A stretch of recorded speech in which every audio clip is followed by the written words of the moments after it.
El imperio del terror. Al preguntarme sobre algún suceso de terror que yo haya vivido de cerca o conocido de alguien muy cercano, tuve la respuesta de inmediato. La cosa más terrorífica que me sucedió, y ha sido la única en mi vida. La gente cree que los sacerdotes estamos expuestos todo el tiempo a vivir sucesos terroríficos, pero por lo general no es así. La lucha espiritual que emprendemos contra la maldad, manifestada de muchas formas, no es con una lucha frontal con el maligno, es más con la maldad de cada persona, y me refiero desde cosas leves a graves, pero buscando ayudar con consejo y consuelo, desde la persona que ha robado para comer, la que ha sido infiel, la que miente, o la que haya llegado a cometer un delito y busca estar en paz con Dios y la sociedad. A eso nos enfrentamos todos los que servimos a Dios desde este ministerio. Pero enfrentar a la maldad pura, eso es otra cosa. Todo comenzó aquel día en que aquella familia me invitó a comer y a bendecir su casa. Era una familia muy católica, un matrimonio joven con 3 hijos. Iban cada domingo a misa y ayudaban, sobre todo la esposa, a algunas actividades de la iglesia en el pueblo. Aquel día bendije la casa. Hicimos un poco de oración y nos sentamos a comer. Los temas fueron variados. Los niños terminaron de comer y se retiraron de la mesa, donde solo quedamos el matrimonio y yo. En ese punto se les veía un poco estresados, y fue la mujer quien comenzó con la plática, que supongo era la verdadera razón de mi visita. Padre, ¿el mal puede llegar así de pronto para molestar a alguien? ¿A una persona o a una familia completa? La mujer lo preguntó mirando de reojo a su marido, y entendí que no solo era una pregunta filosófica. Les dije lo que estaba notando y que podían hablar francamente, que me contaran lo que pasaba. Padre, hace unos días, mis hijos se han sentido incómodos en su propia casa.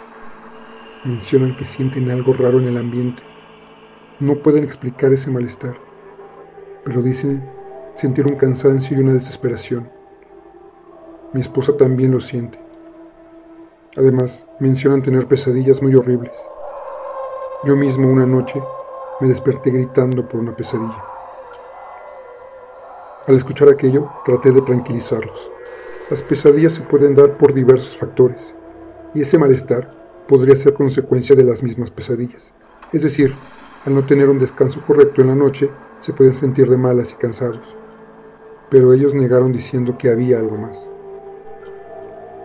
Una tarde, encontré en mi recámara uno de mis crucifijos, uno que me regaló mi abuelita. Era de plata, no muy grande, tal vez unos 20 centímetros de largo. El problema es que estaba pintado de negro. Pareciera que lo hubieran tirado en una cubeta de pintura e intentado sacarlo rápido. La pintura ya estaba seca. Yo estaba muy molesta y bajé para regañar a los niños. Ellos dijeron no haber sido. Así que les dije que fuéramos a la habitación, y cuando regresamos, para ver el crucifijo que había dejado en la cama, este ya no estaba. Había desaparecido. Yo lo había tocado y pude comprobar que estaba seca la pintura, pero en ese momento mi colcha estaba pintada con la silueta del crucifijo, y este no estaba por ningún lado. Ese día y los siguientes lo busqué por todas partes y no lo he podido encontrar. Padre, dijo el esposo, queremos saber si debemos preocuparnos por esto, si de alguna manera algo malvado puede provocar estas cosas y empeorar. Los niños están inquietos, y la verdad, a veces nosotros también. Traté de calmarlos.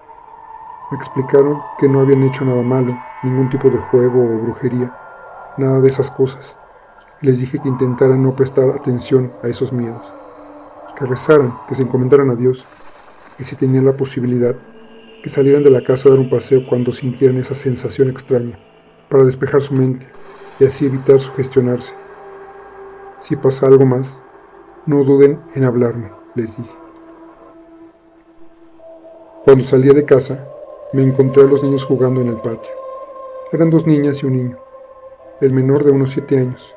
Él se acercó a mí y me dijo con voz baja que tenía miedo, que había algo en la casa que lo llamaba. Hay algo que me dice cosas y me da miedo cuando eso pasa, me dijo el niño con verdadero terror en la mirada. Yo llevaba un escapulario bendecido y se lo puse en el cuello. No debes tener miedo, le dije. Dios te va a cuidar. Y me fui. Debo mencionar que no era la primera familia en hablar conmigo por pensar que tenían un mal espiritual. Otra mujer, por ejemplo, se había acercado más a la iglesia cuando su marido se fue de casa sin decir nada. Ella mencionaba sentir que una presión en el pecho la mataba poco a poco. La mujer creía que era el maligno, brujería o un fantasma. La pobre se fue recuperando poco a poco. Tenía un problema médico que, gracias a Dios, pudo solucionar. Asimismo, un joven que perdió a sus padres en un accidente y se acercó porque pensaba que los fantasmas de sus familiares lo seguían. Con ayuda profesional se pudo curar, pues era normal que ante algo tan espantoso sus mentes no estuvieran del todo bien, y pensé que esto mismo le sucedía a esta familia. 2 semanas pasaron y la familia me habló de nuevo. Estaban preocupados. Mencionaron que después de mi visita, las cosas habían estado en calma. No querían poner atención a su malestar en casa y trataban de distraerse. Pero en los últimos días, antes de verme, había algo muy extraño. Dijo que tenía miedo, no sabía explicarnos a qué le temía, y después se quedaba como pasmado.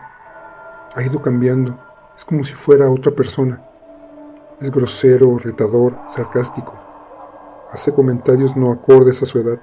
Me comentó la madre acerca de su hijo, el más pequeño. Pasó algo peor, comentó el señor. Una noche nos despertó un ruido fuerte en la cocina. Nos pusimos de pie y salimos a ver qué pasaba. Allí estaba mi hijo. Había jalado el cajón de los cubiertos para tirarlo al suelo y poder tomar un cuchillo. Él estaba allí de noche, en la oscuridad, con ese cuchillo en la mano. Cuando le preguntamos para qué había hecho eso, contestó que lo quería para matar. Y lo dijo como si fuera cualquier cosa. Es para defenderme y matar, nos dijo. Escuché con mucha atención y preocupación. Discutimos si esto era algún problema mental, si deberían llevarlo con un profesional de la salud, pero ellos querían que yo lo viera primero, que hablara con él y darles mi opinión, ya que ellos pensaban que era otra cosa, como me dijeron. Yo intuía lo que ellos imaginaban, lo que estaban pensando que tenía el niño, pero traté de calmarlos y fui a ver al menor. El niño estaba en la sala, viendo la televisión. Un familiar de los padres cuidaba de los niños. Le preguntaron si había pasado algo extraño, pero según dijo esta persona, todo estaba normal. Saludé al niño y me miró con una sonrisa dulce, y después enfocó de nuevo su atención a la televisión. Una película animada mostraba unos animales cayendo o algo así, y el niño empezó a reír a carcajadas. Me gusta que se mueran, dijo en voz alta sin parpadear. ¿Por qué te gusta que mueran? Le pregunté mientras los padres y yo nos sentábamos en el sofá. Es divertido, porque así se van al otro lado, dijo con esa voz característica de los niños pequeños, entre dulce y chillona. Sí, cuando alguien muere, puede ir con Dios, le mencioné, pero mi comentario solo lo hizo reírse más fuerte que la primera vez. Le pregunté por su escapulario, el que le había regalado, ya que no lo veía colgado de su cuello. Me lo comí, me dijo. No quería tenerlo colgado en el cuello y me lo tragué. Su contestación me extrañó demasiado. ¿Por qué hiciste eso? Puede hacerte daño, le dije. Y por toda respuesta, alzó los hombros restándole importancia al asunto. Le pregunté acerca del incidente con el cuchillo. Contestó que debía defenderse de las voces y de las sombras, que si se acercaban las mataría, y si le hablaban en su cabeza, él se la abriría para sacar esas voces. Le expliqué lo peligroso que era que agarrara un cuchillo, y que las cosas que decía no tenían sentido. Le hice unas preguntas, si sabía rezar y si lo hacía por las noches antes de dormir.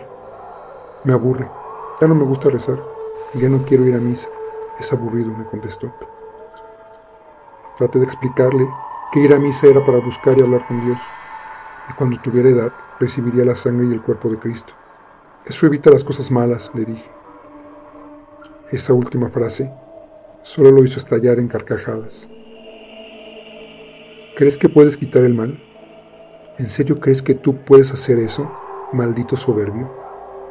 Dijo estas palabras sin alterar su voz, sin inflexión y con aquella dulzura, lo que me causaba mayor malestar. Su padre lo regañó por decir estas palabras, y el niño ni se inmutó. No es soberbia confiar en Dios. Él puede quitar, Él puede apartar la maldad. Yo solo puedo ser su instrumento, solo si Él quiere, si Él así lo desea. Al decir eso, el niño miró a la televisión y decidió no prestarme más atención. Yo saqué del bolsillo un crucifijo y se lo mostré. Esperé que su reacción fuera violenta, pero no, lo miró sin inmutarse. Yo le dije que quien estaba en la cruz era Cristo.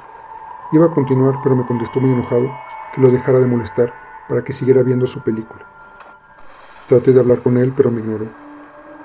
Sus padres quisieron obligarlo, pero les dije que no lo hiciera y que habláramos. Les comenté mis impresiones al respecto, y ellos me aclararon las dudas. Era lo que yo pensaba. Ellos creían que el niño estaba poseso, y yo les expliqué que eso no era así. Incluso les dije que buscaran a un profesional, que entrevistara al niño y le hicieran exámenes para descartar problemas mentales. Poco más se habló al respecto, y les dije que si pasaba algo más, me lo hicieran saber. Bendecimos la casa. El agua bendita fue echada por cada rincón. Incluso al niño le cayó agua y no se inmutó. Él continuaba viendo la televisión, sin prestar atención a nada más. Los días pasaron.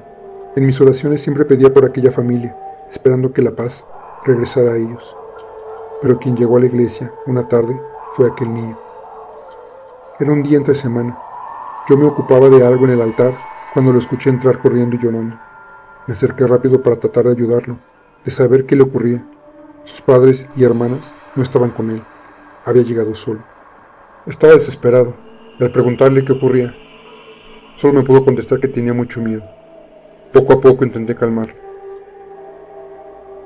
Cuando finalmente pudo hablar, me dijo que había escapado de su casa, que estaba muy nervioso, porque una voz en su cabeza le pedía que hiciera cosas malas. Le pedía que le hiciera daño a su familia. Me quedo dormido.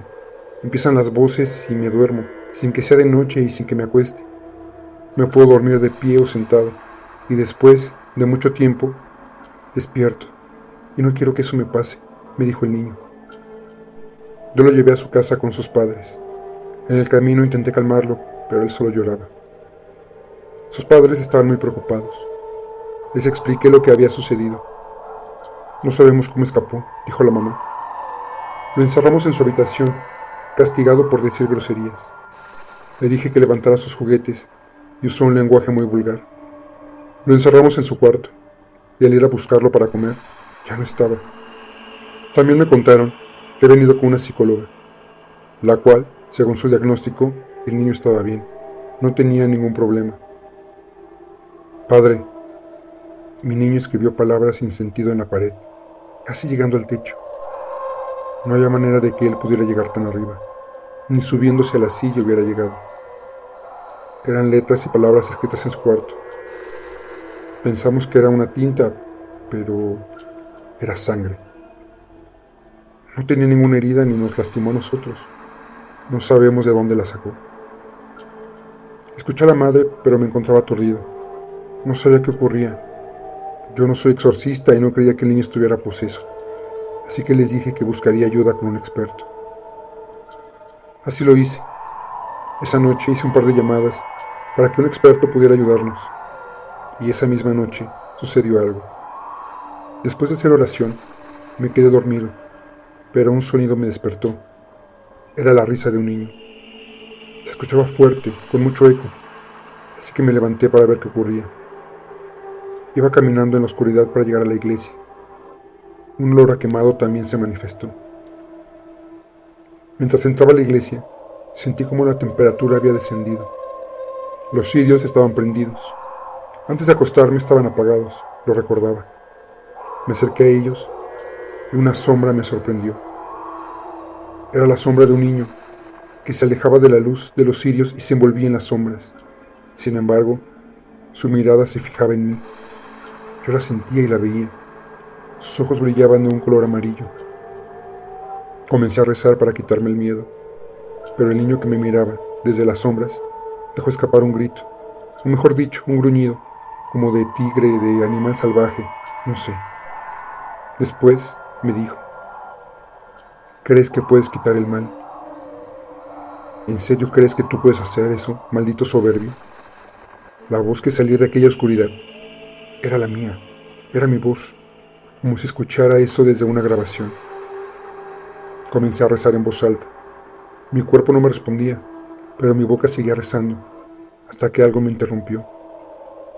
Un crucifijo, pintado de negro, cayó frente a mí. Aquello me hizo correr a la habitación. Llegué lo más rápido posible y me encerré. Encendí la luz y recé. Algo fuera de mi cuarto rondaba caminando de un lado a otro. Se podía ver la sombra que pasaba, y desde aquel lado tocaron mi puerta. No te metas, me dijo aquella voz idéntica a la mía, para después desaparecer. Al siguiente día, visité a esa familia que sabía que me necesitaba. Cuando la mujer abrió la puerta, estaba muy sorprendida de verme. «Cae usted como del cielo, padre», me dijo. La noté muy alterada y le pregunté qué ocurría. La mujer se encontraba con sus hijos. El padre estaba en el trabajo y casi ocurrió una desgracia. Me contó que su hijo menor estaba encerrado en su cuarto por algo muy grave que había hecho. El niño se acercó a su hermana. La niña cuenta que él tenía una cara de felicidad, una mueca casi de locura. Dice que al acercarse no dejaba de mirarla fijamente, y por más que le pedía que dejara de hacerlo, pues aquello le perturbaba demasiado, el niño continuaba con la acción.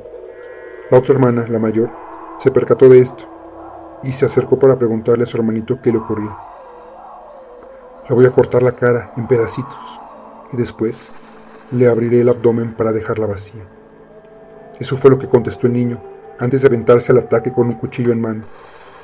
La madre que cocinaba escuchó el alboroto y llegó a tiempo para ayudar a las niñas.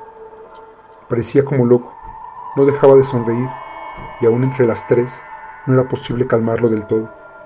Tiene 7 años, padre. Esto no puede ser. Madre e hijas estaban llorando del susto.